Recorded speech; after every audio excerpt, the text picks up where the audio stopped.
Esa ubeto nsa frɛ dodo a wɔbɛba abɛka wo ho ama dwumadie bi a wudi no aye krabehye na Mr. Afrasa ye afiedi animu nso so ye kala party ya no waba bi esansa ni gie ba ye no na eboro so na eboro adwen ne ntiase so sɛ wa mmabia wo je wo ho pa enu nti na de aka no ye di ko hyem wɔ kwawu no me se wo abrochire na wutie yen na wantimi amakala party ni bi na ahyewa wo de hyew kala no bra kwawu ye de onim se color party yetimi di wo baabi a nti wo de hyew de ne fabra kwawu ne bre no enu ani onim se do Easter kwawu an obi ekọ sanse honom na ede ehọ nso so na multimedia ewo ye geboso ye fasoa esa apakan ni akwakwakwachi obi biani medeni ohima sachiwa ahwene pa sampa 94.7 FM ebra so de ya setenam dwumadie bro ya setenam ye dwumadie de bro wa sampa FM so efri dwada kosi fiada anopa nondu ekokopem no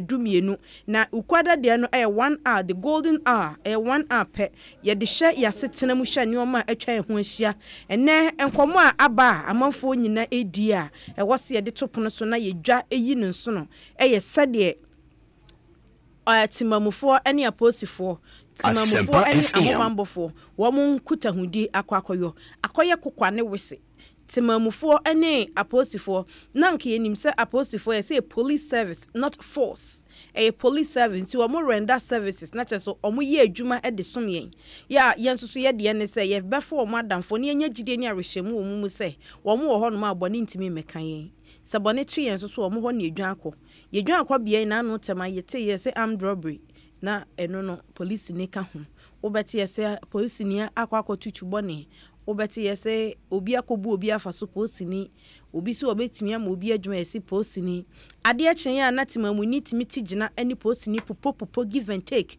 popo ntokwa den ehe ne yakoi ye bedi hu nkomo ne na ye hwekwan be fa so ye be se nya confidence arehemu ewe police service no mu biu na wo mo so hu yense yenti ene wo mo ho yetu o mo ka na yetena asundwe mu na ye bekoye nim abra ye nyin kranhye emfiri yankasa ye sonfo ni tego ho ana ye nkomra sisia ya ho brase na mede ma akwa aba na de so abadwumadie so maba be somo midin a mejeso ani ni tekotego omodi anafre obi e na kire nsafe ye chenyansa ye bobra na ye nkudimdifo kandifo ye makwan ema ye nyan nkoa emme abraboda de ahie bia no ibesua de atumpon akoyanim menu ahya dwumadie bi ase amese you have to learn to be a leader and don't become a slave to the circumstance of your life mini be bia wote semre ya wotie mi e bia semre na asam ato ya de bia kan wa hye oya paba menyamu. You see, in life, leaders understand what matters. Leaders understand what matters.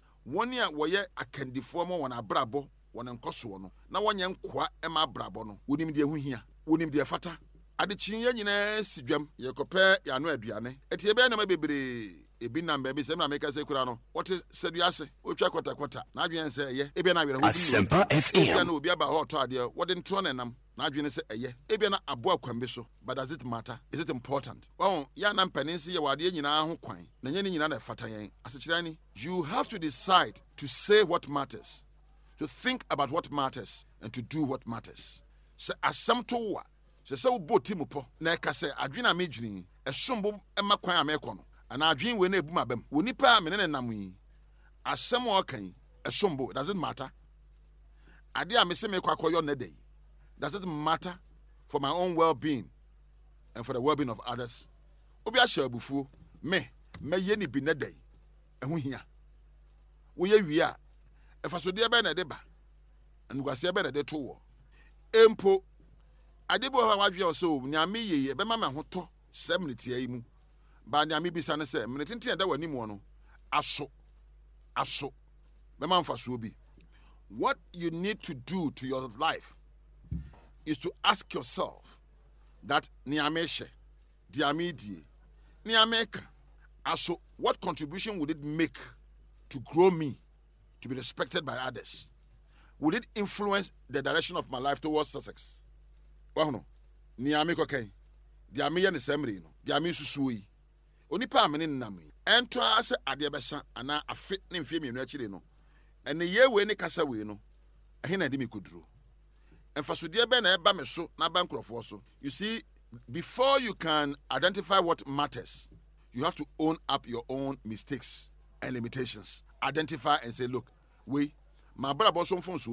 Kwan we mekasa enye ade we ma yo but emfo wo buo ni nkan komreme. Identify and own up your own foolish ends. Meant to say there are decisions and actions we make as sabita frache enkwasi anyoma, but emiritiam no aboyan ne akunkon nanso so eno nche so ekwanini immediately become a slave to the circumstance of life eno oche dia woko as obi ayo bibi na eye wo ya na o hye so usu a wo ya kwa mani pakoro as wudi hia na nti wodaf dam na enye yio wa ya kwa ma ohia seka ohia ba ye no na epe bibi de won sayo ya na wo pe mmoa bi a na wo hia ba ye wakwa na ye kandini ama ohia ko ya no twa wa no ana o ye de enye fata no ka wo tobo na a kire nse bema na ye me yade nanso menya sa kire me se me de che wo na me ko banimu abose ni pakoro no wa ya kwa ma nanso waka ye no ya wo kan bi no ono da ne kandini na wo kire kwa afa so nti o kan no aka bi enye. Therefore you need to understand what words matter kasa ben na esombo. You need to understand what thoughts matters. You need to understand what actions are important that will drive you towards your goal to become successful and a leader. And you need to identify your own mistakes. Well, when for so what are you? What damn when for so away? Wow, when for ya dia, wow, cause ye idea with ye. I am from Swana Yoy. Nanso ade che no asa ye biom asa krachi bia meni no no monsa. Okojira bia ba no atwa wo ba afia no nya hangover. Amen. Ensame num biom da mabre from Swana oye yo. Ento asa de besa so ene menum ade chani mu na empo feeling amenya no nko no wanom no de to aso. Life will threaten your well-being. It is up to you to make a decision that I will do and I will say what matters. That whatever I do shall contribute to my own growth and well-being and for the well-being of others. What I say, my brother me boy, and I'm a baby mama kwemu. Ebi I say sefata. Ebi wa me force me ya be boa me. Nanso so me fa de sefata. Ya sombo. Ya ento ase meka anama yo awie no. Dodo no abe hunu se. Na ka na no me gina pempen we so. Na me pagya me mu aduru ha. Woni a wo hia won bo wo se. Efrem pani a wonya ho no. Ya anwom sa wo sua bibi yo. Na wo fa de sombo yoye. They dealt with what matters. They never create problems. They learned to solve problems. Minia, maybe out here be a ubetime asore ne na why de safata ne de sombo na enter se bosome elu Asempa FM wa be unu say gradually things will change. Gradually, with ideas and inspiration and doing what matters, you receive rewards that master. Mania, you need to be a leader, not a slave to life circumstance. Uno nyame entina.